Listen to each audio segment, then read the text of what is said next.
నమస్తే అన్న. నమస్తే అన్న. మీ పేరన్న? నరేష్ గౌడ్ అన్న నా పేరు. అలా ఇప్పుడు జూబ్లీస్ బై ఎలక్షన్స్ వస్తాయి కదా, ఏ పార్టీ వస్తే ప్రజలకు మంచి జరుగుతుంది? ఇప్పుడు అందరూ ఒకటే అనుకుంటున్నారన్న. మొత్తం దేశం మొత్తంలో చూసుకుంటే కూడా బీజేపీ పార్టీ అనేది అధికారంలో ఉంది.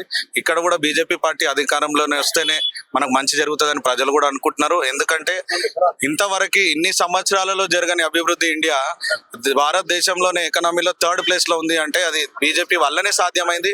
కాబట్టి ఇక్కడ కూడా బీజేపీ పార్టీ వస్తుందని ప్రజలు గాఢంగా విశ్వసిస్తున్నారు. తప్పకుండా బీజేపీ పార్టీకి ఓటేస్తారని మేము అనుకుంటున్నాం. సరే అన్న, ఇప్పుడు జూబ్లీస్ కాన్స్టిట్యూన్సీలో ఒకవేళ బీజేపీ వస్తే మొట్టమొదటిగా చేసే పని ఏది ఉంటుంది?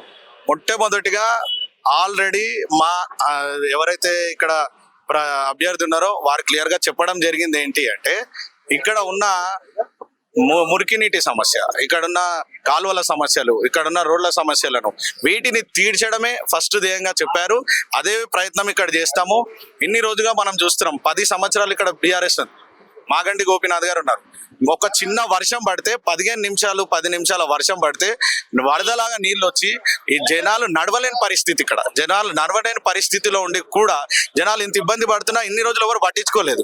మీరు కాంగ్రెస్ కి అధికారం ఇచ్చారు, బీఆర్ఎస్ కి అధికారం ఇచ్చారు. నేనేమంటున్నా అంటే ఒక్కసారి బీఆర్ఎస్ కి కూడా అవకాశం ఇద్దాం, చూద్దాం పరిపాలన ఎట్లుంటుందో చూసి ఇదే మొత్తం రాష్ట్రానికి ఇది ఒక మేలుకొల్పుగా చూసుకొని జూబ్లీహిల్స్ ప్రజలు బీజేపీ పక్షాన ఉంటారని నేను అనుకుంటున్నాను. అయితే ఇప్పుడు కాంగ్రెస్ ఏం చేయలేదు అంటారా? ఏం చేసింది? నేను కొన్ని క్వశ్చన్లు అడుగుతా. నేను కాంగ్రెస్ ని 6 గ్యారంటీల గురించి కూడా మాట్లాడతాను. నేను కాంగ్రెస్ ప్రభుత్వం 6 గ్యారంటీలు ఇచ్చింది. 6 గ్యారంటీలో నేను కొన్ని క్వశ్చన్లు అడుగుతా. రేవంత్ రెడ్డి గారిని సూటిగా అడుగుతున్నా. నిరుద్యోగ వృత్తి ఇస్తామన్నారు. అక్కడ 10 సంవత్సరాలు ఉన్న బీఆర్ఎస్ నిరుద్యోగ వృత్తి ఇవ్వలేదు. ఇక్కడ కాంగ్రెస్ వచ్చిన తర్వాత కూడా నిరుద్యోగులను మోసం చేసిన ప్రభుత్వం కాంగ్రెస్ ప్రభుత్వం. నిరుద్యోగ వృత్తి ఎక్కడ ఇవ్వలేదు. కరెంటు గురించి మాట్లాడదాం మనం. 6 గ్యారంటీలలో కరెంట్ ఒకటి ఉంది. కరెంటుది కొంతమందికి లిమిటెడ్ మెంబర్స్ కి మాత్రమే, అది కూడా 100-200 రూపాయలు వచ్చే వాళ్ళకి మాత్రమే తక్కువ చేశారు. అది 0 బిల్ వచ్చింది. అది పక్కకు పెడదాం. 2 అయిపోయినాయి. తర్వాత మహాలక్ష్మి 2500 రూపాయలు ఇస్తాను. ఇక్కడ కూడా మహిళ ఉన్నారు. అమ్మ మీకు 2500 వస్తున్నాయా?